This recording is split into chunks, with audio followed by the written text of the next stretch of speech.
this is Bookchara, and today I am bringing you my July wrap-up. So the first book I read in July was The Enchanted Misadventures of Great Aunt Poppy. This was by Hallie Christensen, and I received this as an e-arc in exchange for my honest review. And honestly, I gave this book 5 stars. It follows the Alexander children, Ava, Nolan, and Charlotte. They reluctantly are sent to spend the Christmas holiday with their great aunt Poppy. So they've affectionately dubbed her Groppy. It's adorable. And anyway, they are going to spend the Christmas holiday with Aunt Groppy in her spooky house in the woods. They have their suspicions that Great Aunt Poppy is a witch, and they may be onto something. As the story progresses, they help her with some magic gone astray. And I will say that there were some really cute lessons in this book as far as being true to yourself, not changing just to please people, and also the little sister, Charlotte, she really found her voice and learned to trust herself and speak up for herself, and it was good. I thought this story was the perfect combination of courage, mischief, and magic. The quirky siblings, Ava, Nolan, and Charlotte, they won me over right away. I think Ava was a germaphobe, and Nolan, he was like always thinking about his stomach, and Charlotte mentioned early on that she loved unicorn cats. So I mean, there were just definitely some things that had me loving these kids. Aunt Poppy was an absolute gem, warts and all. And I really think that your kids are gonna love this story. It releases October 12th. Next, I read Out of My Mind by Sharon Draper.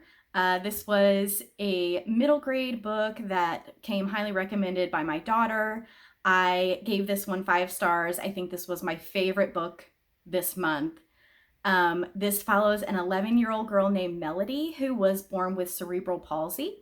She has never spoken a word in her life, and it is torture for her because this girl is brilliant. There are a lot of amazing things going on up inside her head that she wants so badly to share with the world.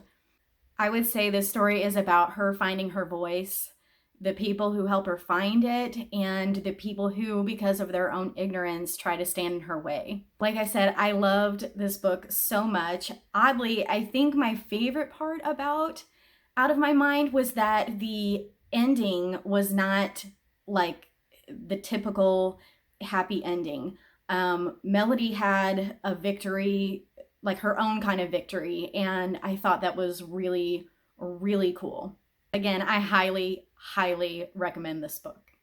Next, I read Tilly and the Lost Fairytales by Anna James. I gave this one 4 stars. This is the second book in the Pages & Co. series. In this book, Tilly's book-wandering adventures continue, and this time she finds herself within the pages of some of our most beloved fairy tales, where she quickly realizes that something is amiss. There are literally plot holes in this story. An entire fairy tale stories are disappearing into black nothingness. The villain from the first book makes an appearance in this one, along with 2 new villains that, in my opinion, may be more sinister than the first, if that were even possible.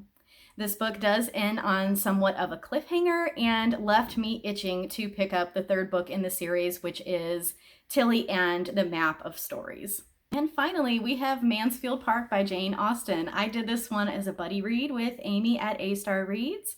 As you can see, one of my cats got a hold of the corner, so this book has all kinds of character now.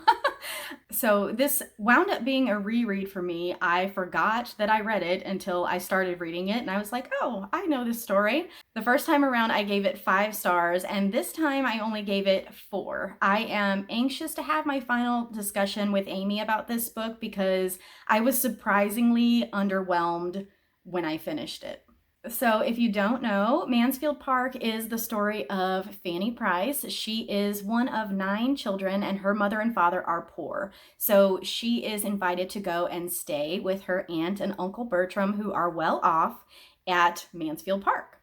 Fanny's love interest in this story is actually her cousin Edmund, and as far as I could tell, He only had brotherly affection for her for the majority of the story. In fact, Edmund only had eyes for Mary Crawford, who is the sister of the local parson's wife. And compared with Fanny's demure, morally driven personality, Mary Crawford seemed contrary and corrupted, highly influenced by the world. So Mary's brother Henry is basically a player. He plays a large role in this story. His sole purpose in life seems to be to make all the girls fall in love with him, and he is actually quite successful at it until, that is, Fanny, who intrigues him even more because she is not falling at his feet, and so he makes it his personal mission to make her fall in love with him. But sweet, perceptive Fanny sees him for who he really is, and in fact, she sees his sister for who she really is too. I will not say exactly how this story ends, but I will say that at the ending, everyone gets what they deserve. I felt that the ending was too brief and that the main love story, at least the one that I was interested in, kind of got glossed over. Hopefully no one will find this review too blasphemous. I know there are some die-hard Austen fans out there. I consider myself among them, but this reread was overall disappointing for me. So again, I gave this one only 4 stars, and I think one of those stars was probably due to the fact that I read this with Amy. I had so much fun discussing it with her. I think if I had been reading this on my own again, I probably would have only rated this 3 stars. So yeah, that concludes my July wrap-up. Thank you guys so much for watching. I would like to know, did you have a July favorite? Did you have a July least favorite? Let me know down in the comments. If you have not already, please be sure to like and subscribe, and I will see you soon with another video. Bye!